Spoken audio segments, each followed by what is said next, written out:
you go ahead and introduce yourself? Howdy, y'all. I am Robert Kingett, and I'm a person who wears a lot of hats. I am a journalist. I am an author. I am an amateur comedian. I am a columnist, and I am an advocate who happens to be number one, incredibly handsome, and number two, blind and vision impaired. And I'm here today to essentially tell all of you guys why having your site and or application is a good idea to have your site and or application accessible. So to preface the talk, I will just open up with a little tale. In November of 2014, a friend and I were at the park, and we were talking about net neutrality and the FCC and net neutrality rules and regulations and all that. And he presented a dare to me. And the dare was not to use any internet for a whole month at all. In the 21st century, I could not use internet at all. And if you want to read about that, you can buy my book, Off the Grid, Living Blind Without the Internet. I have learned that the internet is a utility. It helps us to create jobs for those who can't travel, and it's a great resource if you know how to use it and if you stay off of horrible forums like 4chan and 8chan and all those. It really can open up someone's world, and it can broaden their horizons if it's accessible to everyone. There's a common myth that if an application or a site is usable, it's accessible. And that's not entirely the case. For someone who uses a screen reader, like me, your code has to be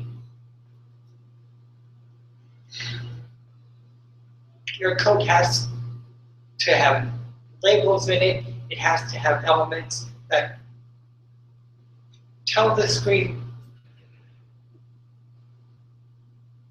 reader what this is and how we should interact.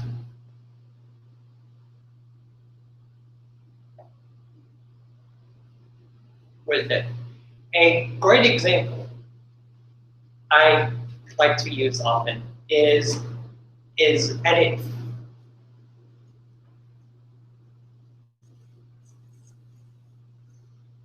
fields. If you're using a screen reader, chances are you're going to tab through multiple edit fields. And if you hear edit and nothing else, you would think, okay, what am I filling in? So it's incredibly important to have your edit fields labeled, have your links labeled in a way where everybody knows where they lead. For example, if I'm looking at a blog and I'm an advanced user, so I navigate very differently than a person who's just learning how to use NVDA or JAWS, which is a screen reader. I would navigate via elements. I would tell my screen reader to, okay, show me a list of all the links on the page. And if I scroll through all those links, and every link is click here, or my favorite, click here, it's incredibly hard to know, okay, what are these links telling me? A person who might use an alternative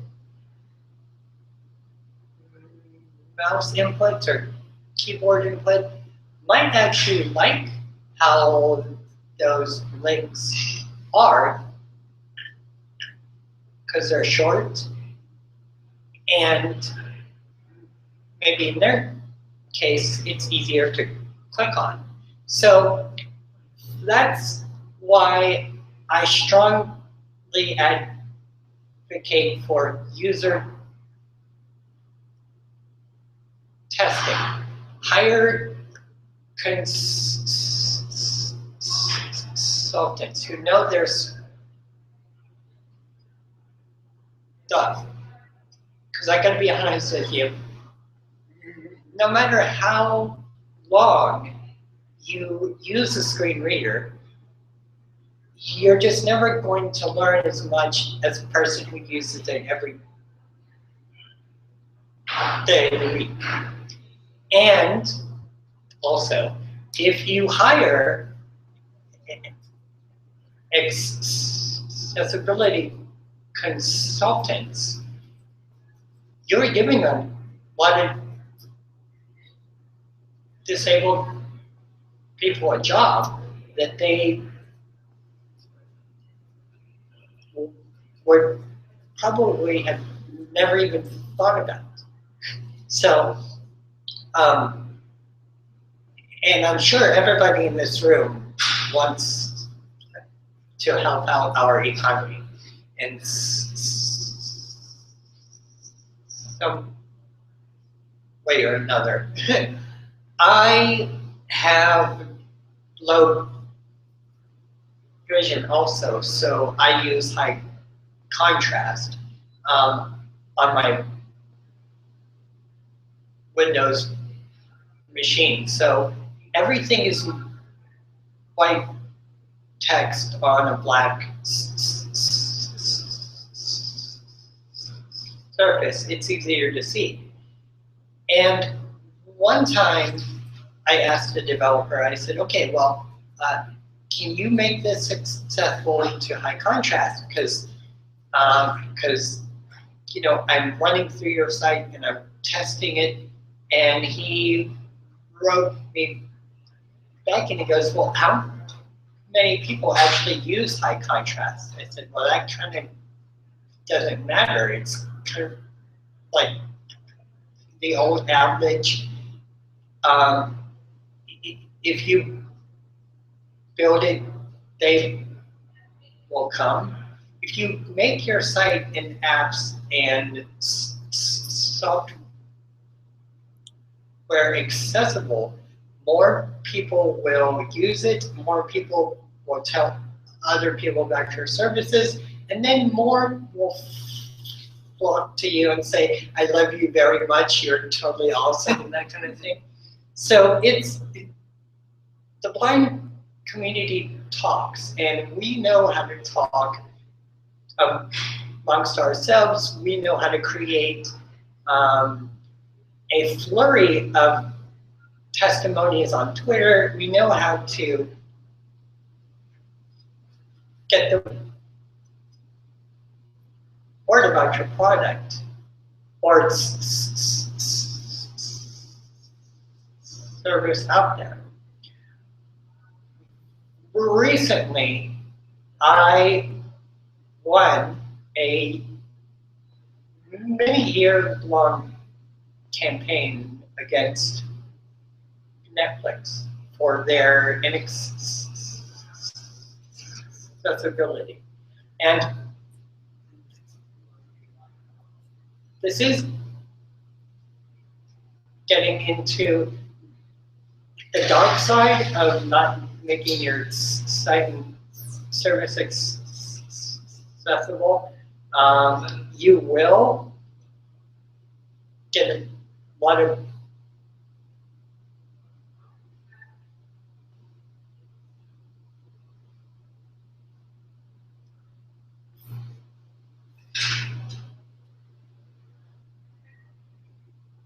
pushing back, and it's not because we just want to create havoc for you. We just want to use your application or service or product.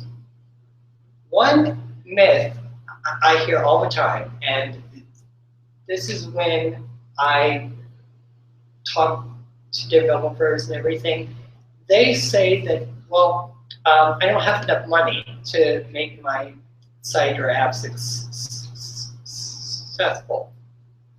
So then I say, okay, well, how are you able to write your code then? Because obviously you're writing your code on a free and or open source software, because you said that you don't have any money to make your site. It's all code. So it literally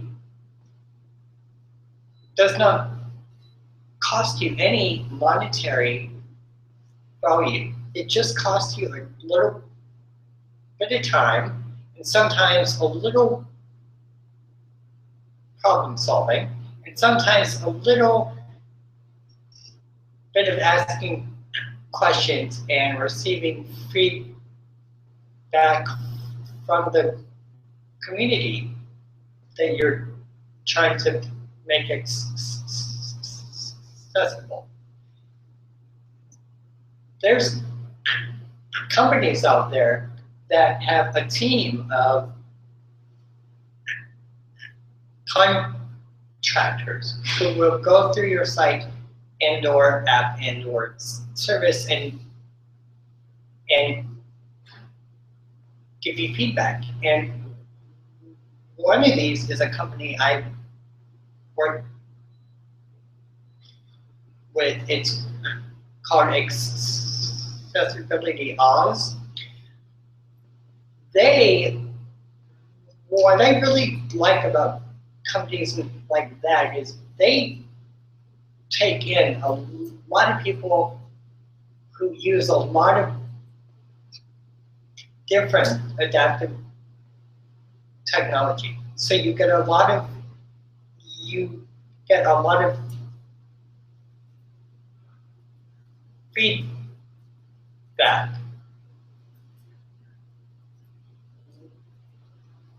One thing to note about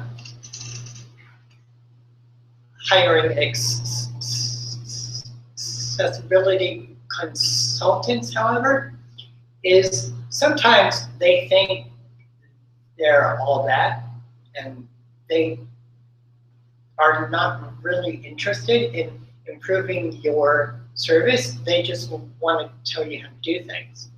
So that is one thing I take into account when I consult others on their apps and sites is, okay, well, if I were a beginning user who's never even heard of a screen reader, then how would I navigate? So, like anything else, accessibility is not a one-size-fits-all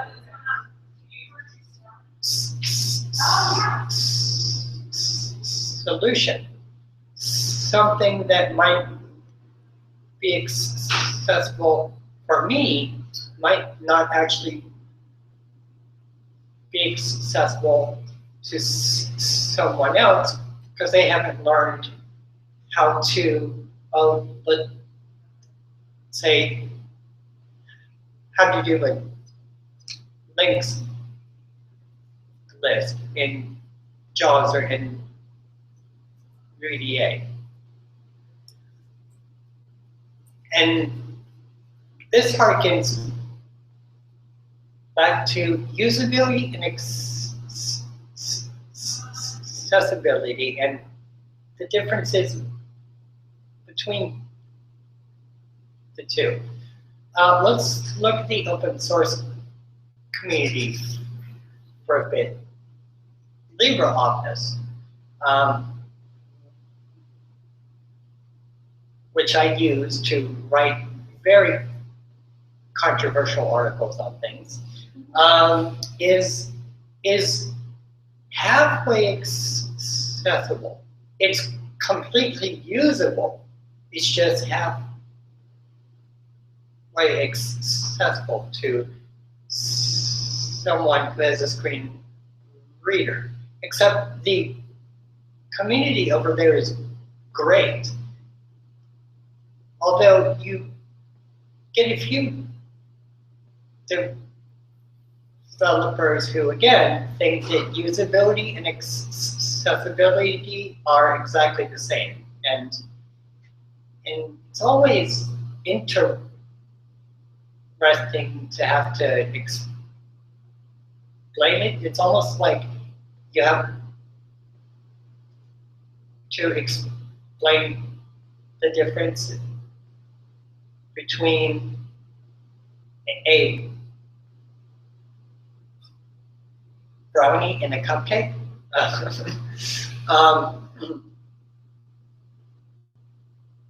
One thing that I see a lot of people do in terms of development is that they want to make their sites incredibly flashy and like have moving images and flashy animations and everything of that nature.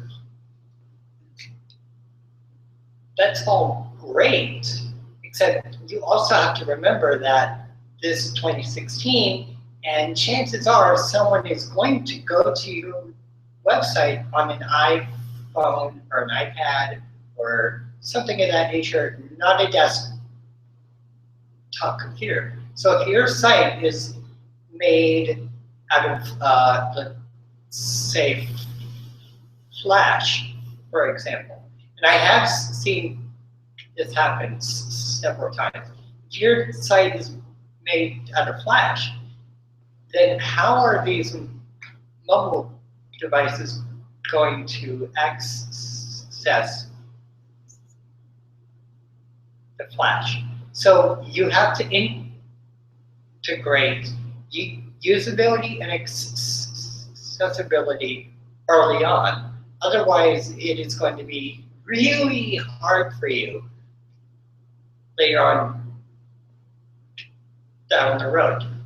From a coding standpoint and from a frustration, I just want to pull my hair out because these disabled people want to use my site and I have no idea how to do this kind of thing. So,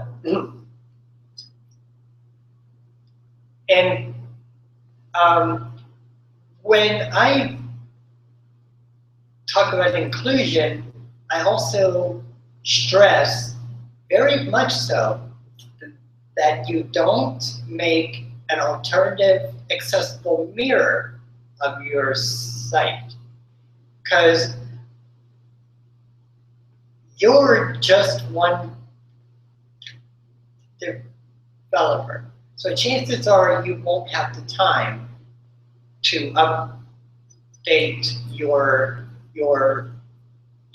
separate mobile site on this other server. Try to have everything integrated into one, if at all possible. Make your main site and or app accessible. Try not to have a separate version of your site or app, because number one, it kind of makes us feel like, okay, we're like second nature to them. So we don't matter enough to where they can't, include us when designing their main site.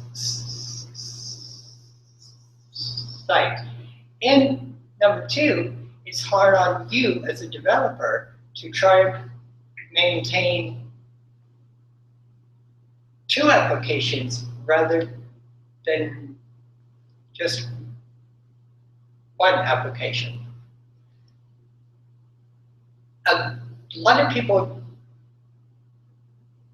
today use sites like Wix or Squarespace or Weebly to design their sites. If at all possible, try not to rely on them for accessibility, because they will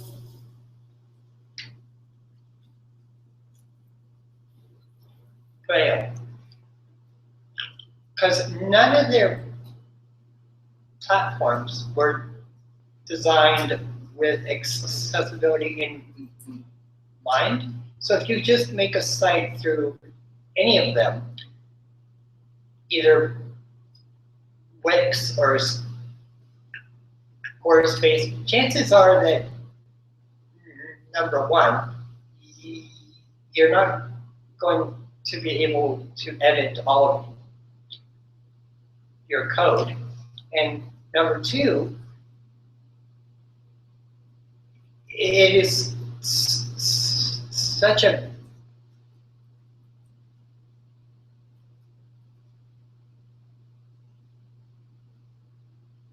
basic site that accessibility has not been considered on their end. So you have to go up and have to clean up all the mess. There is one exception to this, however. If you are making a site using WordPress, their platform is entirely accessible, and there are accessible themes out there, so you don't have to do anything or much of anything extra. You might have to fiddle with some alt tags here or there. You might have to fiddle with a few headers and things, but overall, you'll save yourself a lot of work and time and energy. The last thing I want to talk about, and I'll take questions afterwards, is I'm sure that you guys know that in 2016, alt text is a good thing. It improves your sale and it improves accessibility as well, because Google will crawl the web for alt text, and if you have good alt text on your images, Google will place your site higher than anyone else's. So you, as a developer, ought to be going like, yes! So, so yes, I know that it takes a lot of hard work to write a few lines of extra code. And yes, that was sarcasm. But in the end, it helps everybody. I mean, it helps you, it helps your virgin, and it helps the end user as well. So, to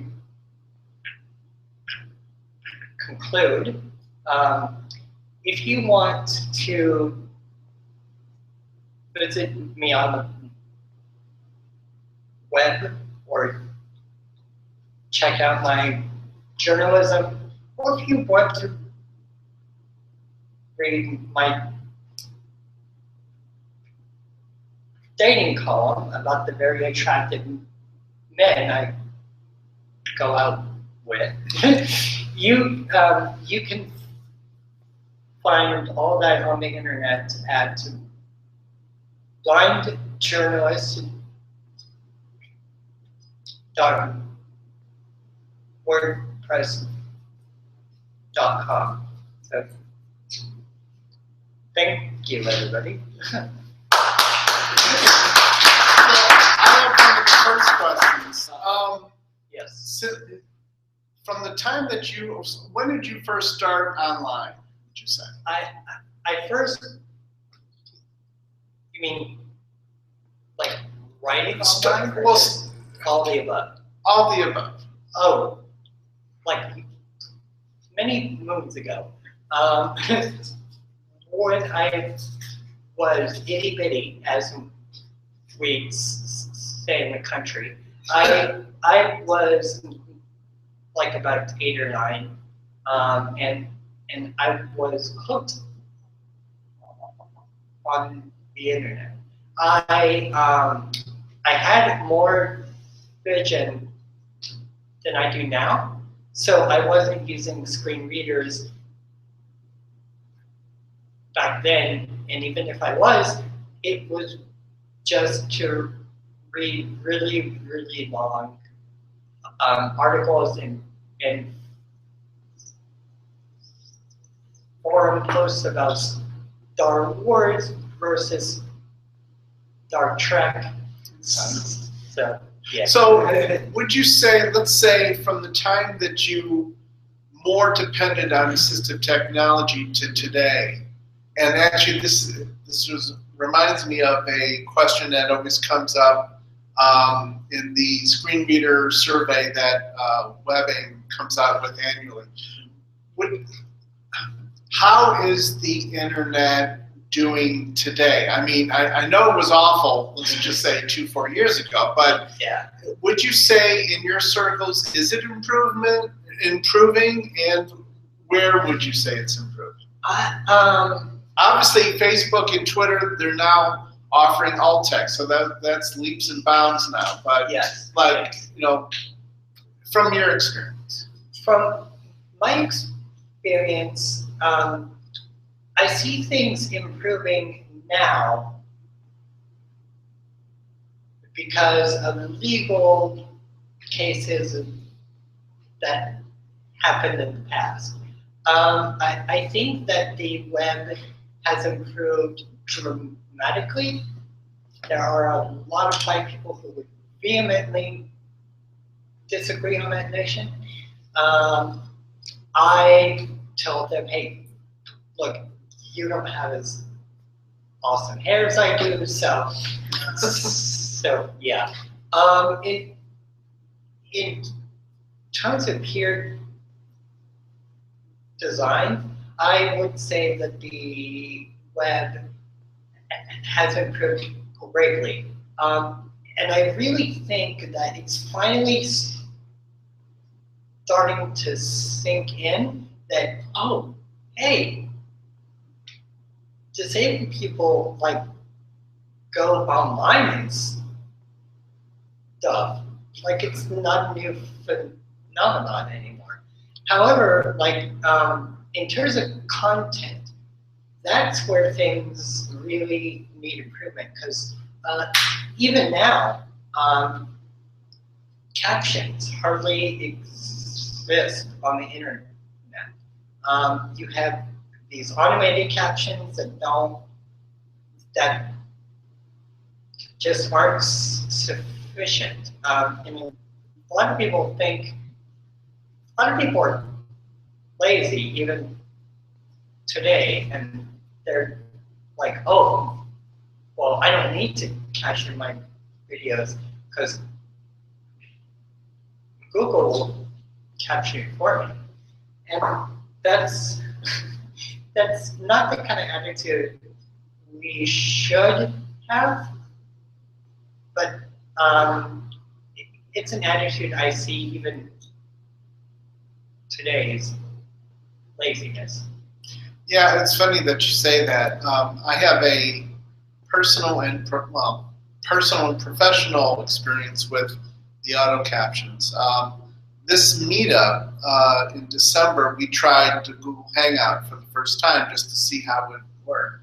And one of our assistant organizers at the time, he had bandwidth problems. And I happened to catch, it was already set on auto captions. I hadn't set it up from the get-go because I didn't know that much about Google Hangout at the time.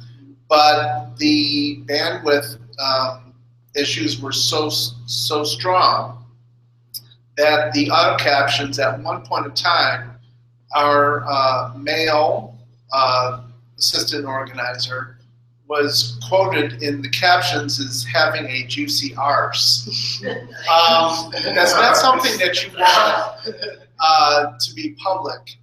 Professionally, absolutely. Yeah, professionally, I work for United Airlines, and we publish a lot of videos, like your flight safety videos.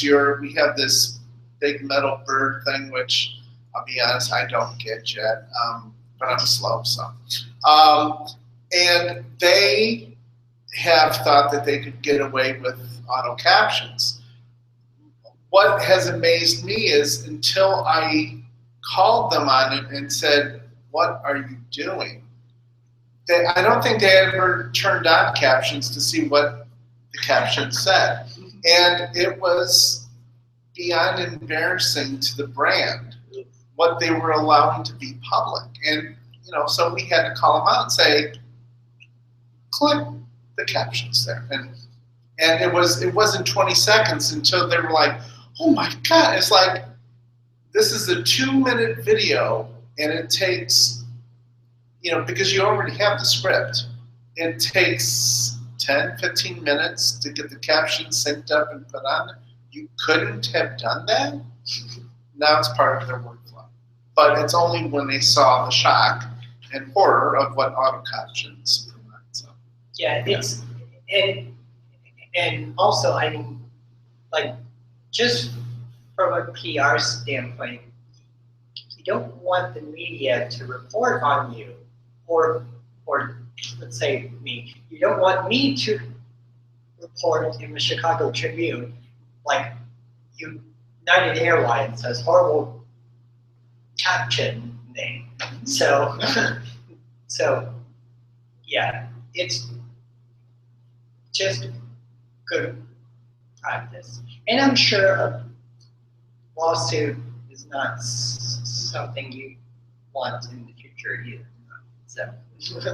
Well, we're mandated by the government anyway, so Yeah. there's still a compliance thing there. So.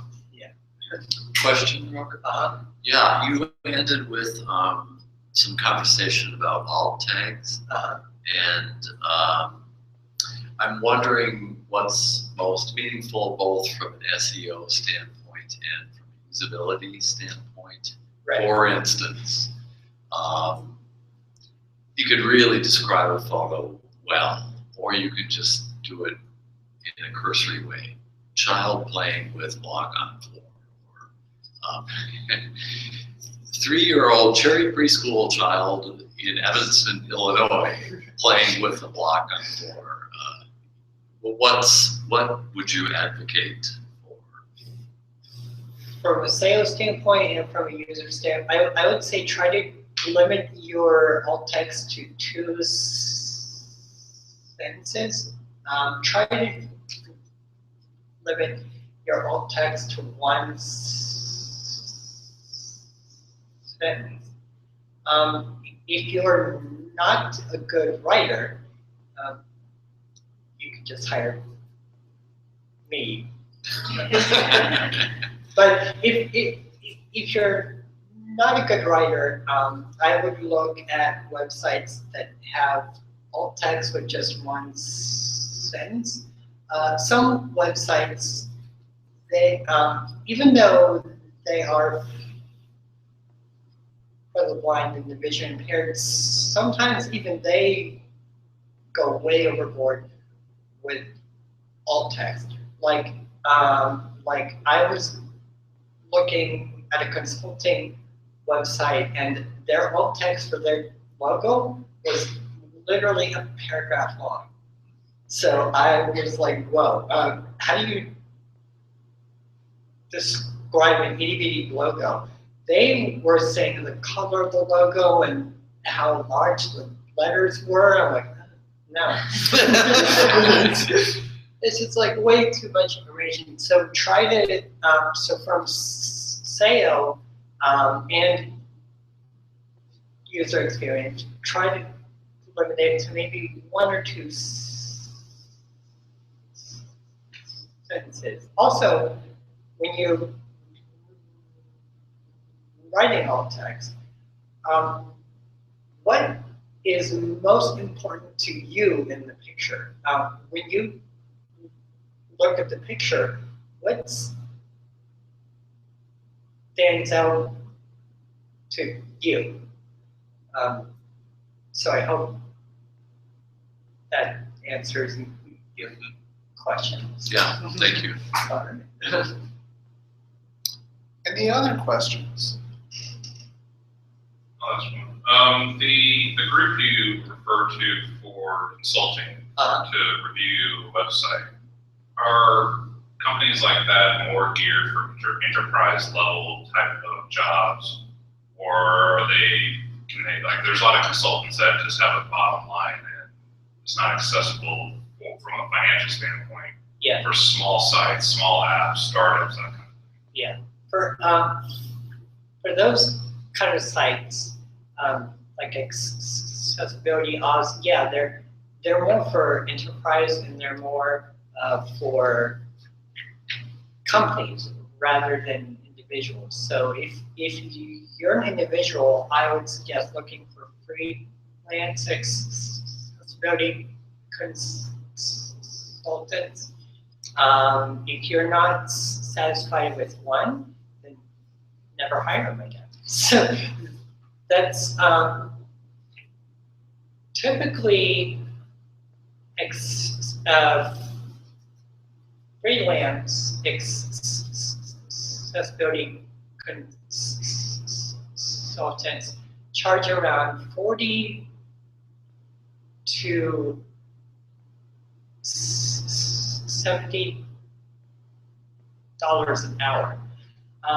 I did see a lady charge $80 an hour, and I just had to take her aside and say, look, honey, individual people who are just making a website for the first time, they're not going to have they're not going to have that much money. So, and her whole market, she was trying to market to individuals. And so, but yes, in answer to your question, companies like Accessibility Oz and others, yeah, they're geared more towards corporations and enterprises. If you can afford their services, hire them. Hire them for the sheer fact that you get a lot of opinions versus one opinion. So, anybody have any other questions? Any other questions? I know this is Mark, there's a number of WCAG guidelines out there, but rather than wading through the guidelines, is there a website accessibility for dummies book? No. Actually, there is. It has a red cover. I can't think of it offhand. Oh. But it's supposed to take WCAG, and it's 2.0, and I think it's called WCAG 2.0 Made Easy. I think that's the name of it. Oh. It puts WCAG in what I'll call common language. It's fine. It's good. Actually, there is, and I don't know the URL off the top of my head, but I just found this past week. I think it's called Interactive WCAG, and it has a lot of filters. It basically strips out what you're not looking for. Like if you're looking for just like things that deal with images. So your alternative text, contrast, it'll just show you those things. So you can actually filter down to maybe just what you're looking for instead of scanning through this 43-page, if it were printed, 43-page thing. So, yeah. But yeah, WCAG's dry. Yeah. One thing that came out of CSUN, and actually Carl Groves, the Viking and the Viking Lumberjack, he said, and I knew this, but it didn't resonate as much until he said it at CSUN. It was like, if you go to WCAG, you'll have all the principles and the guidelines and such, and then on the right side you'll see understanding, and then whatever this critique is, read that. That goes into, if you want to say, I'm not going to say plain English, but it puts it into common English what they're referring to, and it goes into more detail than just having these, if you want to say, these statements and these bulleted lists. So, any other questions for Robert? Yes. What comes after Netflix? Yeah, who are you going after? Oh my! You decide. My next target is Hulu. Oh yeah. Because their site, they still use Flash in 2016. So that's yeah. So Hulu, I want to go after educational sites more because I've learned that colleges are the worst at making their sites accessible. Apart from the government. The government actually, ironically, if you go to a site that is made by our government, if you look at their code, you'll see that it's horrible in terms of accessibility. There is a thing is having too many accessibility options. The government kind of overreaches, and it makes their sites incredibly hard to use because they try to cater to one disability, and it makes it hard for everyone else to use as well. So, yeah. Last question. I have one. Okay. Where do you hang out on the internet? Oh my. I'm a frequent Reddit user. I mostly am on Twitter. I'll be tweeting idiotic hashtags and like cupcakes rule or some of that nature. So That's how I found Robert on Twitter. I am incredibly vocal in the media. I pop on every now and then on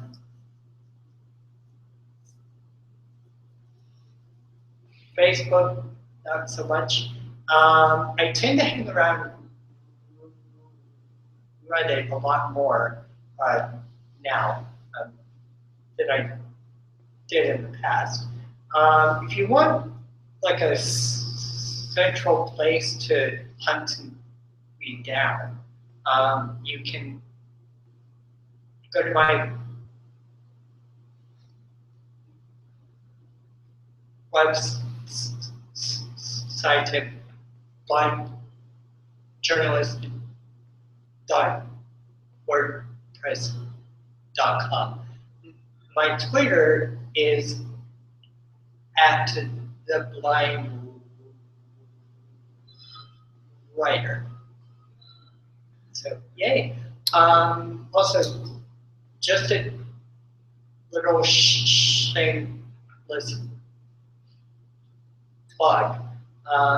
I also have a Patreon account. So if you want to make a donation because you like my column about some really hot man over here in the corner, then you can make a donation to patreon.com/blindwriter. If you want to hire me as a consultant or as a copywriter or as a freelance email writer or as an advertising writer, then yeah, shoot me a tweet or an email and I'll holler at you. So, hooray. Well, thank you very much, Robert.